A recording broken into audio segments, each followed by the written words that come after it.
Bonjour chers amis, aujourd'hui nous avons la troisième leçon. Бүгін бізде үшінші сабақ Попова-Казакова кітап бойынша фразаларды оқимыз. Адель parle à ses élèves. Енді асықпай оқиық. Адель parle à ses élèves. Бұл жерде ses élèves деген кезде сөздің соңындағы s з-ға айналады да, келесі әріп бізде дауысты дыбыстан басталып тұр ғой. Сол үшін екеуі қосылып оқылатын болады. Сонда ses élèves деп оқисыздар. Аударайық бірден. Адель адамның аты, parle сөйлейді, à ses élèves. Бұл жерде parler à quelqu'un болса, біреумен сөйлесу деген мағынаны білдіреді. Ses élèves оқушылары. Яғни Адель өзінің оқушыларымен сөйлесіп жатыр деген сөз. Marcel, répétez. Mes élèves, tes élèves, ses élèves. Marcel, répétez. Mes élèves, tes élèves, ses élèves. Marcel адамның аты, répétez, қайталаңыз. Яғни бұйрық райында тұр. Mes élèves, менің оқушыларым, tes élèves, сенің оқушыларың, ses élèves, оның оқушылары. C'est assez, Marcel. C'est assez, Marcel. Жеткілікті, Marcel, жарайды деген сөз яғни. Жеткілікті, жарайды. Les élèves répètent après Adèle. Aimer, chercher, fermer, préparer, rester. Les élèves répètent après Adèle. Aimer, chercher, fermer, préparer, rester. Оқушылар Адельдің артынан қайталайды. Репетте қайталау, après дегеніміз артынан, Адель Адельдің. Aimer жақсы көру, chercher іздеу, fermer жабу, préparer дайындау, rester қалу деген сөз. Яғни бұл жерде барлығы етістіктер. Aimerден бастап resterге дейін. Thérèse répète ces verbes. Thérèse répète ces verbes. Thérèse адамның аты, Тереза. Répète қайтала дейді. Ces verbes. Ces дегеніміз бұл, verbe етістіктер. Бұл етістіктерді қайтала. Текст оқиық. Thérèse marche.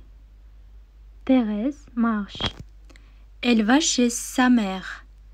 Elle va chez sa mère. Sa mère part. Sa mère part. Elle va à Rennes. Elle va à Rennes. Thérèse va à Rennes avec sa mère. Thérèse va à Rennes avec sa mère. Аударайық. Тереза жүріп бара жатыр. Marcher дегеніміз жүру. Elle va chez sa mère. Ол өзінің анасына бара жатыр. Бұл жердегі chez сөзі ку дейді, яғни предлог. Орысша. Бізде оны ға, е деп аударуға болады. Мамасына бара жатыр, немесе на, яғни мамасына бара жатыр. Бір бағытты білдіретін шылау. Sa mère, оның анасы, пахтих деген етістіктен шығады. Бұл үшінші етістігі. Оның анасы кетіп бара жатыр. Elle va à Rennes.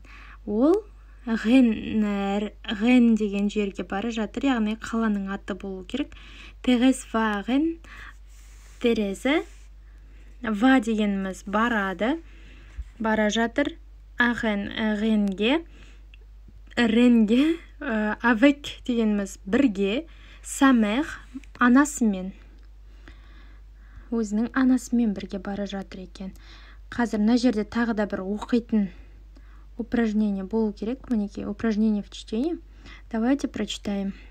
Оқиық. Бір. D, clé, fait, B, épée, aller, armée, bébé, tiler, fédérer, pénétrer, célébrer, préparer, vénérer, préférer, déménager. Ne, chez. Қараңыздар, сөздің соңында з әрпі келеді ғой. Сол кезде олар е дыбысын береді. Е деп оқисыздар. Ré, assez, aller, céder, presser, répéter. Très, près, après, mais, parler. Мына жерде түсіндіріп өтейінші, а и әрпінің қосындысы дыбысын береді. Calé, can, certes. Келесі 5-ші. Mes élèves, les épées, ces années, tes actes, les étages, ces étagères, les étapes, ces armes, mes affaires, les estrades. Келесі 6-шы. А и әрпі дыбысын береді. Ле, тре, бере және т әріптері сөздің соңында келсе, онда дыбысын береді тоже. Бере, мысалы қараңыздар. Кабаре, деп оқимыз. Éclat, achat, écart, départ.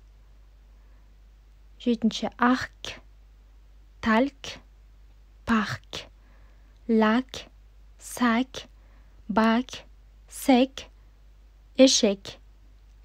Salve, messe, malaise, espèce, falaise, verser, laisser, baisser, graisser, sceller, désarmer, désespérer. Mage, sage, grège, graisse, geste. Егер де осы ж әрпі дыбысының алдында келетін болса, онда ж деп оқимыз. J'aime, grève.